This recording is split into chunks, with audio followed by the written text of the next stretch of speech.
एक जंगल में साध नामक मुनि रहते थे। उन्होंने तप करके बहुत सी विद्या हासिल की। एक दिन ध्यान लगाने के बाद जब उनकी आंखें खुली तो उनके हाथ में आसमान से एक गिलहरी आ गिरी। वह गिलहरी खून से लथपथ थी क्योंकि वो चील के पंजों से छूटकर मुनि के हाथ में आ गिरी थी। गिलहरी मौत के डर से कांप रही थी।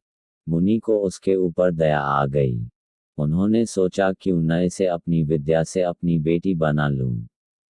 मेरी पत्नी कब से संतान प्राप्ति की चाह रख रही है, लेकिन उसके भाग्य में संतान है ही नहीं।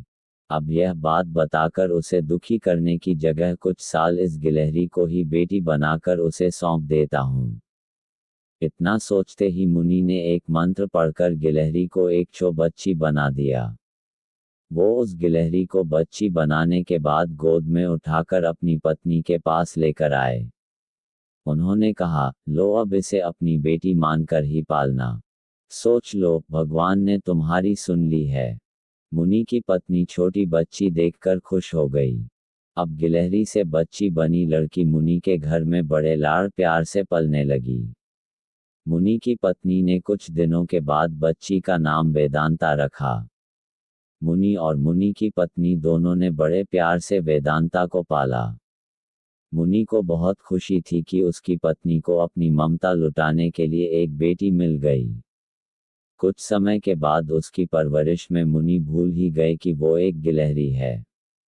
वेदांता को मुनि ने अच्छी पढ़ाई लिखाई करवाई। देखते ही देखते वेदांता 16 साल की हो गई।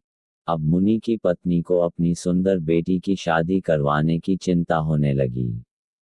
उन्होंने यह बात मुनि से की। अपनी बेटी की तरफ देखते हुए मुनि को भी लगा कि इसका अब विवाह हो जाना चाहिए।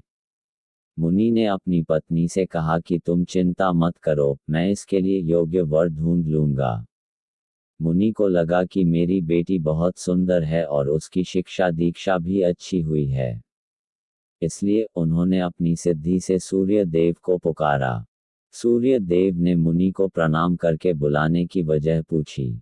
तब मुनि ने कहा, मेरी बेटी विवाह के योग्य हो गई है। मैं चाहता हूं कि आप इसके पति बने। सूर्य देव ने कहा, आप एक बार अपनी पुत्री से पूछ लीजिए।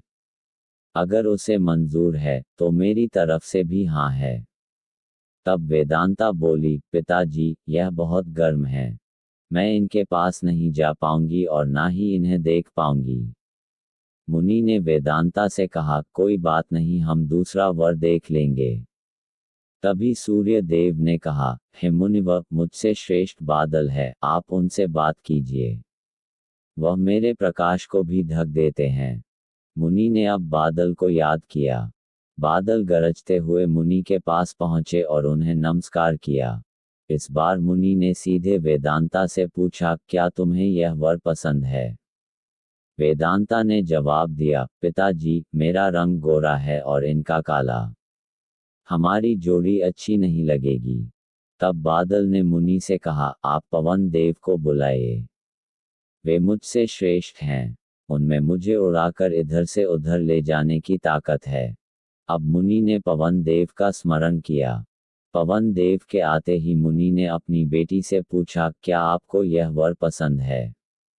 वेदांता बोली, पिताजी, यह तो एक जगह ठहरते ही नहीं है। इनके साथ मैं घर कैसे बसा पाऊंगी? इस बार मुनि ने पवन देव से पूछा, मुझे अपनी पुत्री के लिए वर की तलाश है। आप बताइए कि आपसे श्रेष्ठ कौन है? पवन देव ने जवाब दिया, मुनिवर, आप पर्वत को बुला सकते हैं। वह मेरा रास्ता रोक देते हैं। वह मुझसे श्रेष्ठ हैं। तुरंत मुनि ने पर्वत को पुकारा। पर्वत को देखते ही वेदांता बोली, यह तो पत्थर हैं। इनका दिल भी पत्थर का ही होगा। इनसे विवाह कैसे हो पाएगा पिताजी? मुनि ने हाथ जोड़कर पर्वत देव से पूछा, आपसे श्रेष्ठ कौन है? पर्वतराज ने जवाब दिया, हे मुनि, चूहा मुझ में छेद कर देता है। इस आधार से वह मुझसे श्रेष्ठ है। इतना कहते ही पर्वतदेव के कान से चूहा नीचे कूदा। वेदांता ने जैसे ही चूहे को देखा, वह खुशी के मारे उछल पड़ी। उसने कहा, पिताजी, यही मेरा वर बनना चाहिए। मुझे यह पसंद है, इनकी पूंछ, कान, सब कुछ कितना प्यारा है। मुनि ने सोचा, अहो, मैंने एक गिलहरी को मंत्र विद्या से इंसान तो बना दिया, लेकिन इसका दिल अभी भी गिलहरी वाला ही है। मुनि ने तुरंत वेदांता को गिलहरी बनाया और उसका विवाह चूहे से करवा दिया। विवाह के बाद दोनों खुशी खुशी रहने लगे। कहानी से सीख, इंसान चाहे बाहर से कितना भी बदल जाए, लेकिन उसका दिल वैसा ही रहता है।